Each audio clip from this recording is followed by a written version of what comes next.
नमस्कार मंडळी. चला तर मग आपल्या इंग्रजी कौशल्यांना थोडं पॉलिश करूया एका मस्त, छोट्याशा आणि एकदम प्रॅक्टिकल सरावाने. ओके, चला. वेळ न घालवता थेट सुरू करूया. पहिला प्रश्न. ज्या व्यक्तीला पुस्तकं वाचायला, गोळा करायला प्रचंड आवडतात, अशा व्यक्तीला एका शब्दात काय म्हणतात? जरा विचार करा. आणि उत्तर आहे बिब्लिओफाईल. आणि गंमत म्हणजे हा शब्द कसा बनलाय बघा. बिब्लिओ या ग्रीक शब्दाचा अर्थ आहे पुस्तक आणि फाईल म्हणजे प्रेमी, म्हणजे पुस्तक प्रेमी. सोप्पं आहे की नाही? ठीक आहे, मस्त सुरुवात झालीये. आता आपण आपल्या पहिल्या राऊंडकडे जाऊया, ज्याचं नाव आहे शब्दकोडी. इथे आपण शब्दांशी थोडं खेळणार आहोत, भाषेच्या अगदी मुळाशी जाणार आहोत. चला, पुढचं चॅलेंज आहे विरुद्धार्थी शब्दांचं.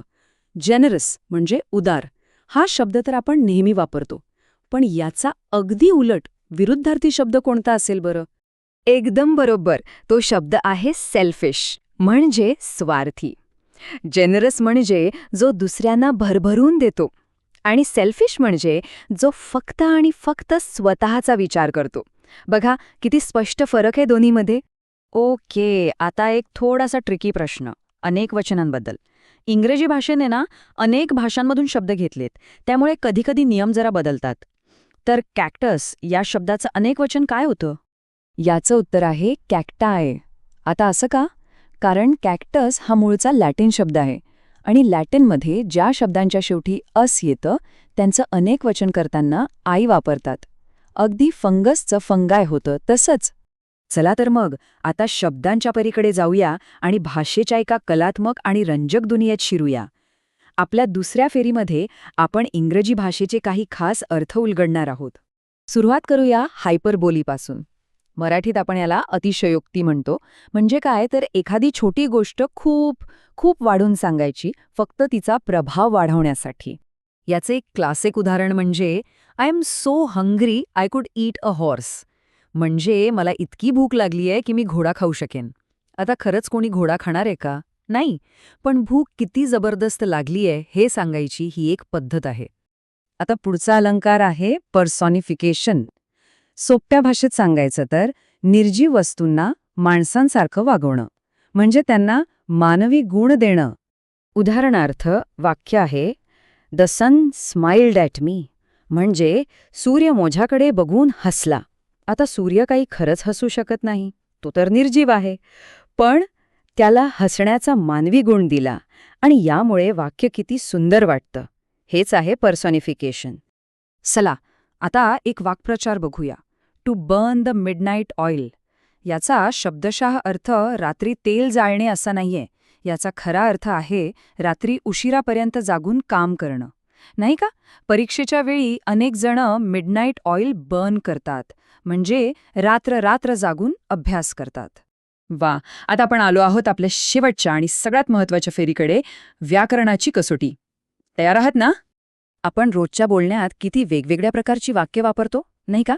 काही वेळा आपण फक्त माहिती देतो, त्याला स्टेटमेंट म्हणतात. कधी प्रश्न विचारतो, कधीतरी विनंती करतो, रिक्वेस्ट करतो, आणि कधी एकदम आश्चर्यचकित होऊन एक्सक्लेमेशन वापरतो. प्रत्येक वाक्याचा उद्देश वेगळा असतो. चला आता खरी गंमत, व्याकरणाची एक छोटीशी परीक्षा घेऊया. पुढे काही वाक्य दिसतील, त्यातल्यात चुका शोधायच्या आहेत. हे बघा, ही 3 वाक्य, she go to school, he don't like tea आणि शी आर प्लेइंग. तिन्हीमध्ये काहीतरी गडबड आहे. बघा बरं, काय चुकलंय तो ओळखता येतंय का? ओके, चला आता दुरुस्ती बघूया. पहिलं वाक्य हवं, शी गोज टू स्कूल, कारण शी सोबत क्रियापदाला ईएस लागतो. दुसरं, ही डझंट लाईक टी, आणि तिसरं, शी इज प्लेइंग. हे अगदी बेसिक नियम आहेत, पण खूप महत्वाचे आहेत. इंग्रजीमध्ये तुलना करताना विशेषणं बदलतात. याला डिग्रीज ऑफ कम्पॅरिझन म्हणतात. जसं की एखादी गोष्ट गुड असते, दुसरी तिच्यापेक्षा बेटर असते आणि तिसरी बेस्ट असते.